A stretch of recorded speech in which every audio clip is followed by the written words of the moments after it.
알겠습니다. 근데 사실 그 뭐 검찰 개혁으로 다시 좀 돌아가서 얘기를 좀 해보자면 국회 안에 있는 경찰 출신들 같은 경우에는 특히 이제 이 뭐 아니라고 주장을 하긴 합니다만 그 경찰의 비대화 문제가 실질적으로 존재할 수 있는 거잖아요. 지금도 그렇죠. 크지만 맞아요. 지금도 커서 사실은 일부의 것은 지방 정부를 좀 이양하는 게 필요했다. 자치경찰제도 문재인 정부 때 나오긴 했으나 이거 제대로 예산이 없어서 못했는데 이번에는 자치경찰제를 해서 좀 떼어낼 건 떼어내고 사실상 수사 전문성을 가진 그 경찰로 가야 되는 거 아니냐. 그리고 한국형 FBI 형태로 중수청을 강화해야 되는 거 아니냐. 그런데 지금 말씀 주시는 것은 폭망각이니 이대로 되면 검사도 안 가, 검찰 수사관도 안 가, 그냥 그 어나더 공수처. 또 지위와 권한이 좀 다르는 어나더 공수처 수준이 되면 이거 큰일 나는 거 아니에요? 그렇죠. 그러니까 그 자치경찰제가 근본적인 해결책이 될 수는 없어요. 맞아요. 왜냐하면 이제 제주도 같은 경우 자치경찰 하는데 거기서 문제가 달라지지 않거든요. 네. 핵심적인 거는 경찰의 수사 능력, 그 다음에 수사 인력들의 어쨌든 능력, 그 다음에 전문성 요거거든요.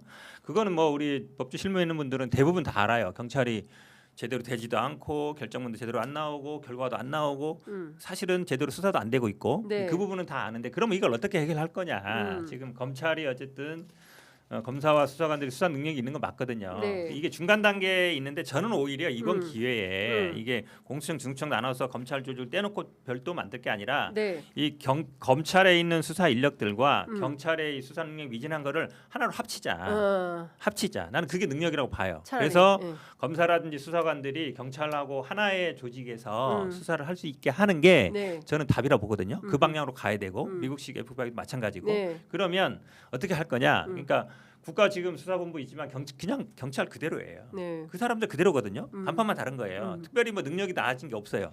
그러면 그다음에 중수청 만들어서 이걸 어디 둘지 공간도 없어요. 그러면 경찰 조직과 합해가지고 네. 하나의 새로운 수사 기관을 만들어서 거기서 수사를 하면 되거든요. 네. 그래서 저는 그거를 고민할 필요가 있다. 어차피 나중에는 그렇게 갈 수밖에 없어요. 예. 갈 수밖에 없거든요. 언제까지 중수청을 계속 두겠어요. 네. 그러니까 저는 이번 기회에 예. 경찰의 수사 능력 부족과 검찰에 있는 수사 능력들을 하나로 합칠 방법을 예. 연구하는 게 그나마 현실적이다라고 봐요. 김규현 변호사님은 검사 출신이니까 네. 좀 여쭤볼게요.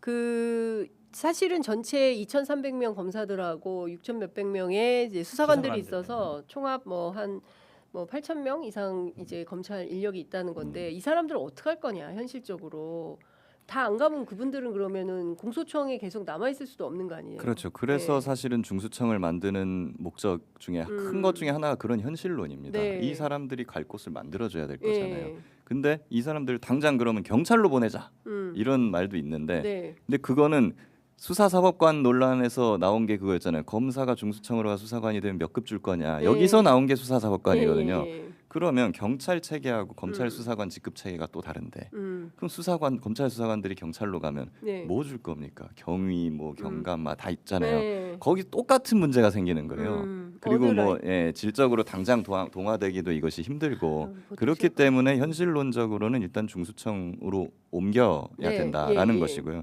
그리고 이제 수사기관의 어떤 효율성 이런 측면에서도 저는 현근택 변호사님 말씀하신 KFBI 같은 거 네. 그런 것이 이제 그 수사 효율성 차원에서는 굉장히 좋은데 음. 사실 부작용도 만만치가 않아요. 그렇게 어떤 되면은 부작용이 있을까요? 지금과 같이 수사 기소 분리를 완벽하게 하게 되면은 네. 경찰은 어떤 경찰이 됐든 FBI가 됐든 그 수사기관은 사실상의 무제한적인 수사 독점을 누리게 됩니다. 근데 잘 생각해 보세요.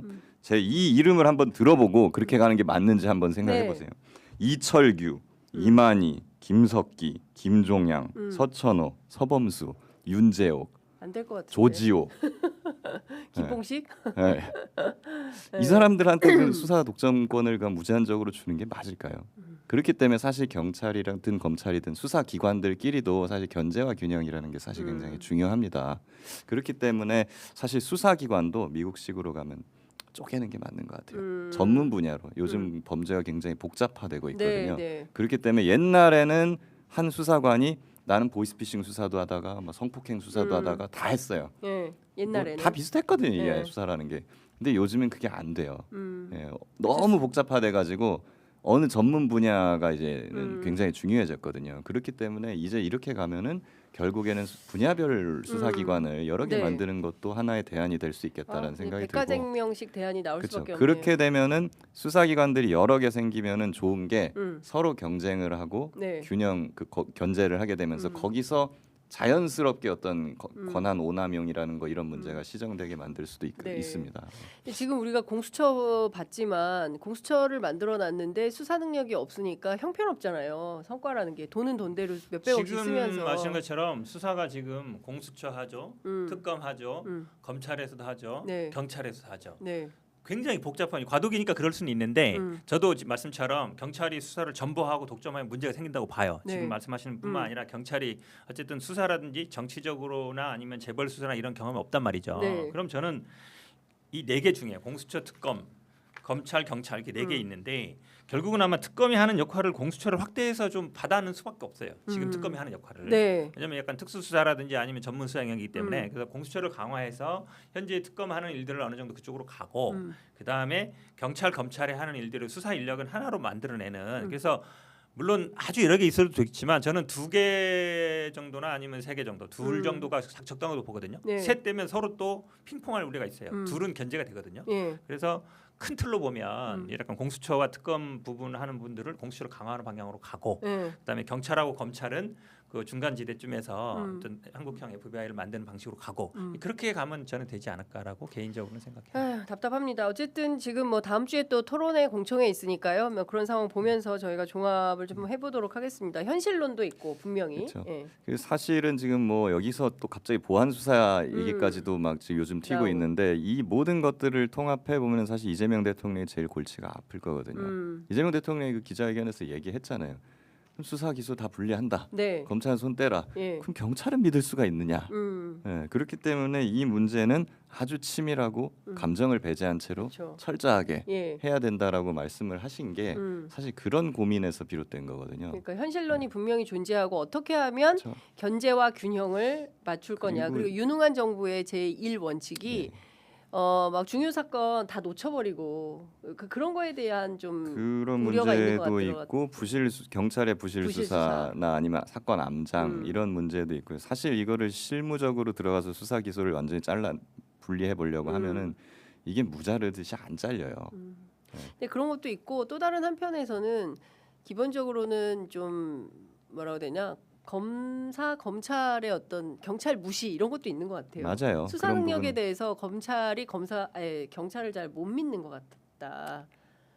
그 검찰만 못 믿으면은 괜찮은 건데 네. 이제 문제는 이제 피의자나 피해자나 뭐 다른 당사자들도 네. 이제 여러 가지를 못 믿는 것이 많다. 물론 검찰도 못 믿고 경찰도 못 믿어요. 근데 못 믿기 때문에 견제와 균형을 시켜서 이걸 달성하자는 거거든요. 알겠습니다. 사실은 저도 뭐 실무부서에 조금 좀 떠난 지는 오래됐지만 변호인 사라든가 이런 데 얘기 들어보면 검찰은 그래도 예전에 뭐 의견서를 쓰거나 법리적으로 뭐 내거나 증거를 내거나 이러면은 읽어는 봐요. 그걸 또 검토해서 당부를 판단하고 또 물어보거든요. 네. 근데 경찰은 그게 잘 안 돼요.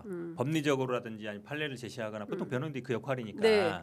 가서 뭐라고 얘기하는 거는 일단 당사자로 문제를 보는데 경찰은 대부분 그런 법리적인 거나 아니면 이론적인 건 별로 크게 관심이 없고 대부분 불러서 그냥 물어봐요. 그래서 불러서 물어보고 그냥 그런가 보다 하면 그런가 넘어가는 경우가 되게 많아요. 네. 그러니까 많은 분들이 경찰에 대해서 이 수사 능력, 네. 특히 이제 전문성 네. 아니면은 사실은 판례라든지 아니면 선례라든지 이게 되게 중요하거든요. 그런 거를 사실 잘 안 보는 경향이 있어서 그래서 그 문제 제기를 하는 그 거예요. 얘기도 하더라고요. 경찰 시험 과목에 형사소송법 이런 게 없다면서요.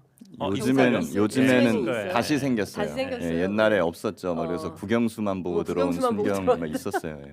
그래서 그런 거에 대해서 뭐 문제 제기도 하는데 여하튼 취재 편의점에서 다 다루기에는 너무 복잡하고 어지러운 면이 있어서 저희가 공청회 보고 또 주요 쟁점들 추려서 여쭤보도록 하겠습니다.